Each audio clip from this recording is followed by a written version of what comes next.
হজরত শাহজালাল আন্তর্জাতিক বিমানবন্দরের আমদানি কার্গো কমপ্লেক্সে আপনারা জানেন যে গত মাসের 18 তারিখে একটা ভয়াবহ অগ্নিকাণ্ড হয়েছিল। যে এটা কোনো স্যাবোটাজ ছিল না, এটা আর্কের পরবর্তী বৈদ্যুতিক আর্কিং এবং বৈদ্যুতিক শর্ট সার্কিটের কারণে এই আগুনটা লাগে।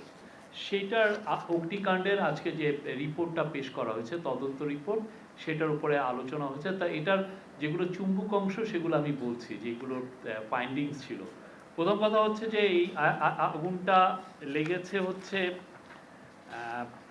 কার্গো ইয়েতে, এবং এর আগে প্রথম যে অবস্থাটা ছিল যে এই তদন্ত কমিটি পেয়েছেন যে বিভিন্ন কুরিয়ার এজেন্সির জন্য নির্ধারিত 48টি ছোট ছোট লোহার খাঁচার অফিস ছিল সেখানে। কুরিয়ার শেডের ভিতরে অফিস এলাকায় ফায়ার অ্যালার্ম, স্মোক ডিটেক্টর ও স্প্রিংকলার ছিল না। আপনি জানেন স্প্রিংকলার দিয়ে পানি দেওয়া হয়। কোনো অগ্নি নির্বাপক হাইড্রেন্ট ছিল না।